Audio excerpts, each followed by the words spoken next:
Hello, guys, and welcome to day number 19 of 21 Days to Live Your Authentic Life Challenge.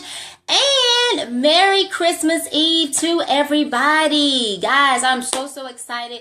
Putting on the last finishing touches for Christmas over here for my two little ones, Anthony and Jalen. But I definitely wanted to make sure that I stay consistent and that we did the challenge for 21 days. So just let me introduce myself to those of you that do not know me. I am T. Renee Smith, founder of the Authentic Woman's Inner Circle, where we teach you how to build profitable businesses, raise extraordinary kids, rekindle that fire in your marriage, all while staying true to yourself and to your values. So if this is the first time that you've joined me, we are doing a 21-day challenge to live your authentic life. So if you're not registered for the challenge, you can do that at trenesmith.com/authentic, trenesmith.com/authentic. So before we jump into day number 19, which is all going to be about marriage and that balance between being a strong woman and still being supportive of your husband. So let's just recap yesterday of what we talked about with day number 18. And it was about parenting, and it was really looking at our lives and determining, are we parenting or raising our children the way that we want to, or are we being stuck from how we were raised? Yes, we want to keep the things that are good, but those things that are not like how we want to raise our children, then we definitely want to change those. So we talked about the different types of parenting style, and really the person that we are as a woman or a man, that is the person that we bring into being a mother or a father. So we talked about lots of juicy stuff. So if you were not here on yesterday, make sure that you register for the challenge so that you can hear it and actually do the action assignment. When you register, it takes you back to day number 1 so that you can go through the entire challenge with us. So today, of course, is a very interesting topic because I know it's a lot of strong women that are out here. We're excelling in our career and in our business. We're making things happen, and we're really trying to find that balance or that center with our marriage of, kind of toning down that aggressive energy and nature that we have to be very supportive in our marriage. So I just want to kind of give you 3 things to think about today. And I know with myself and a lot of clients, this is not such an issue that we always talk about, but being very strong and aggressive in business is required because you got to go after, you got to get things done, you got to make decisions, you got to make things happen. And oftentimes we bring that same strong energy home with our husbands. And so our husbands, of course, are the leaders, the decision makers. They're masculine. They have all this, masculine energy too. And so now when we have these two masculine energies, they collide. And it's like we're competing with our husbands versus complimenting them. I listened to a message years ago that T.D. Jakes did, and he was really talking about, it was his Emotions series, and he was talking about the emotions of a man and how he processes things. And he says for women, a lot of times when we're so domineering or so masculine or an alpha female, that actually hurts our husband because it kind of demasculates him. So women, we want to, yes, be strong and, take over the world and do all these things, but we also have to scale it back a little bit within our marriage to be able to relate, because we don't want it to be like two men, in the marriage. It has to be that feminine energy with the woman and then that masculine energy with the male. And I know for me, probably the first 7 or 8 years in my marriage, I did not realize this, and my husband and I were butting heads. I used to always think that he didn't support my business, but what I came to figure out was that he didn't support the way in which I was doing it.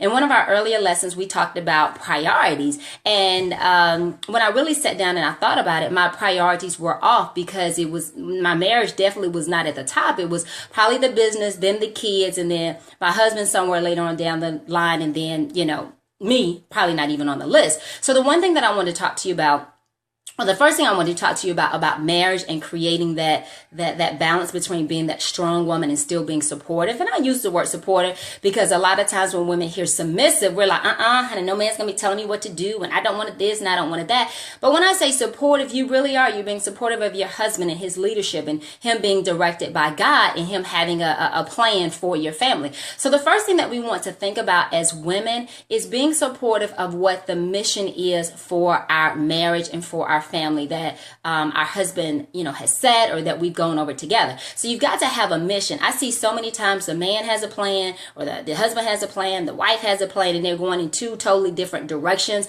They both are kind of jockeying for a position. I want to do me. I want to do what I want to do. And it's so not about that. And I know that I've been in that position as well, but it's about the us and it's about the we. What are we going to do as a marriage? Because if one of you wins and the other one loses, then it's really like the family has lost. So the very first thing in your marriage as a woman, as a wife, is to sit with your husband and you guys come together about what is the vision or what is the mission for our marriage and for our family. We spend all this time creating a business plan, operations, management, administration, all that kind of stuff. But are we really creating a plan for our marriage and for our family? Finding out what his needs are, what are your needs, and then coming together collectively to decide how you're going to meet each other's needs. So number one is really understanding what that vision for your marriage is like. And it's so funny because I was talking to one of my girlfriends last week, and we were having a conversation about, it was their anniversary. And so she had this whole plan of what she wanted to do and what was going to be special for her. And I asked her, I said, well, did you talk to your husband about that? She was like, no. And so then when she did talk to him, the vision that he had and the vision that she had were totally different. And so neither one of them actually would have been satisfied in how they celebrated their anniversary. And this was just one day. But so many of us in our marriages, we have these expectations, or we have these ideas, or we have these dreams and images of what we want, but we never sit with our mate and understand, is it what you want? Can we be on the same page, right? The second thing is to understand what the different seasons that you have in marriage. A lot of times when we hit the rough patches and we hit bumps and we, are disagreeing on things and we just are not seeing eye to eye, sometimes we get tired and we want to give in the towel and we want to quit. But one thing I do appreciate from my husband that I learned early on, and then also when we were doing premarital counseling, we've been married almost 10 years, they told us, they said, listen, there are going to be times in your marriage when you're not going to like him, he's not going to like you, you're going to be wondering why you got married, he's going to get on your nerves, you're going to get on his nerves. But those are the seasons of marriage. Those are not the times when you just cave in and you give up and you quit, because the same things that you're dealing with in your marriage now, those would be some of the same issues that you'll have to deal with another marriage. Now, I'm not talking about abuse or anything like that, but I'm just talking about those regular things in marriage, right? So I think you've got to understand the different seasons of marriage. So when you get together and you meet, it's the honeymoon stage. Oh my God, I love you, you love me. That's that aphrodisiac. Everything's good. You want to spend all this time together, right?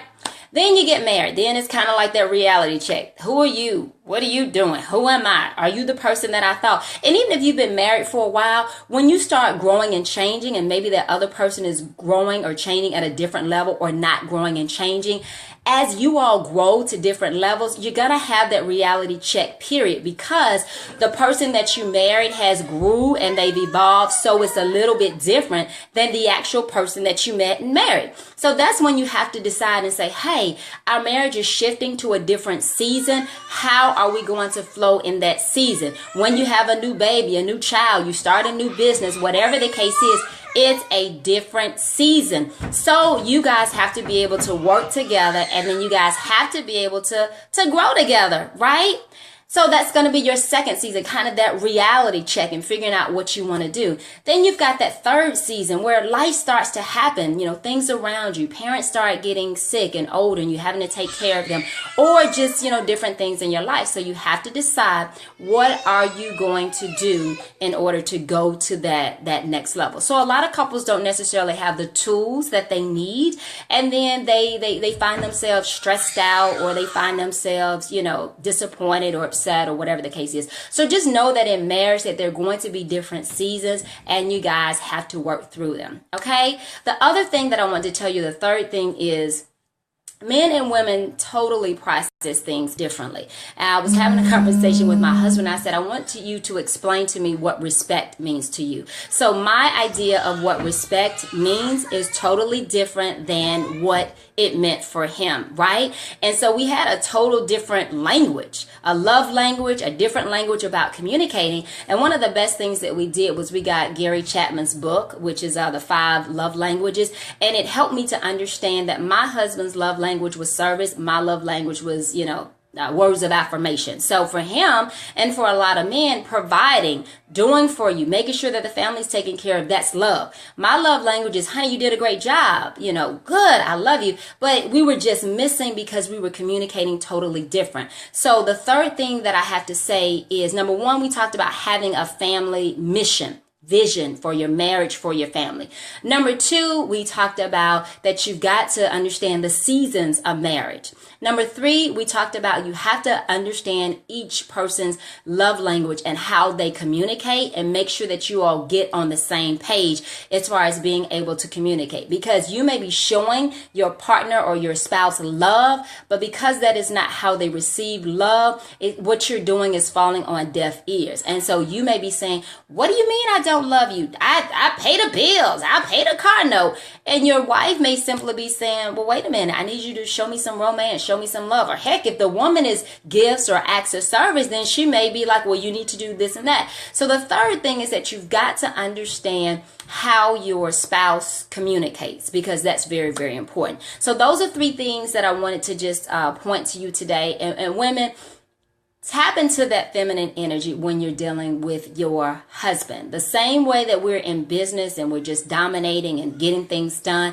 may not be the same way that you relate to your husband at home. So you've got to find out from him, what does he need to feel loved and to feel special? Same thing for men. You've got to understand from your wife, what does she need to feel loved and to feel special? All right, guys, I just wanted to start the conversation today because, again, marriage is such a huge topic, and so is parenting. It's just a huge topic. But at the end of the day, the reason why the 21-day challenge is so important is because who you are as a person is going to be the person that you bring to a marriage or to your children or to your family. So who you are as a woman, who you are as a man is going to be the same person that you are as a wife, as a mother. So it's important that you get yourself together, deal with your emotional issues, walk in forgiveness, understand your purpose, so you can bring that wholeness to a marriage, because it is your responsibility to make yourself happy, not anybody else's. And women, we can be vulnerable, we can be supportive, we can be respectful, of our husbands,